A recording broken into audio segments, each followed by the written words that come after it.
कार्यकर्ता सर्वोपरी म्हणत आमदार देवेंद्र कोठे यांनी सर्वसामान्य निष्ठावंत भाजप कार्यकर्त्याच्या घरी पंतप्रधान नरेंद्र मोदी यांचा मन की बात हा कार्यक्रम ऐकला।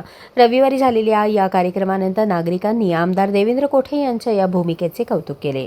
पंतप्रधान नरेंद्र मोदी यांचा मन की बात हा कार्यक्रम सर्वसामान्य नागरिकांमध्ये प्रचंड लोकप्रिय आहे। पंतप्रधान नरेंद्र मोदी देशभरातील नागरिकांशी संवाद साधतात। आमदार देवेंद्र कोठे हा कार्यक्रम नियमितपणे मतदारसंघात उपस्थित राहून पाहतात। रविवारी आमदार देवेंद्र कोठे यांनी भाजपचे जुने आणि निष्ठावंत कार्यकर्ते असलेले शक्ती केंद्र प्रमुख दास भंडारी यांच्या घरी जाऊन मन की बात हा कार्यक्रम ऐकला। दास भंडारी हे भारतीय जनता पार्टीचे पूर्ण वेळ काम पाहतात। विधानसभा आणि महापालिका निवडणुकांच्या नंतरही प्रभागातील देखभाल दुरुस्तीची कामे करण्यासाठी स्वतः विभागीय कार्यालयाच्या अधिकाऱ्यांच्या संपर्कात राहून जनतेचे प्रश्न सोडवण्यासाठी निरंतर धडपड करतात। अशा कार्यकर्त्यांना बळ देण्यासाठी आमदार देवेंद्र कोठे यांनी त्यांची निवड करून मन की बात ऐकण्यासाठी शक्ती केंद्र प्रमुख दास भंडारी यांच्या निवासस्थानी भेट दिली। यावेळी नगरसेवक मेघनाथ येमूल उपस्थित होते।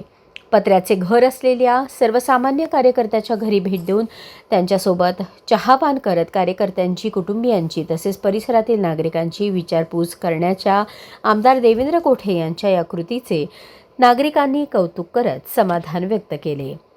कार्यकर्त्यांच्या घरीच ऐकणार मन की बात। भारतीय जनता पक्षाला सोलापूर शहर, जिल्ह्यात, राज्यात आणि देशभरात यशामागे भाजपच्या कार्यकर्त्यांचा सिंहाचा वाटा आहे।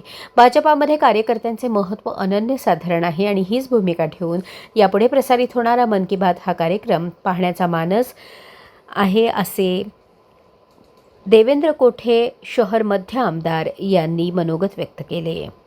अशाच नवनवीन अपडेटसाठी जनता राज्य न्यूज चॅनलला सबस्क्राईब करा, लाईक करा आणि शेअर करायला विसरू नका।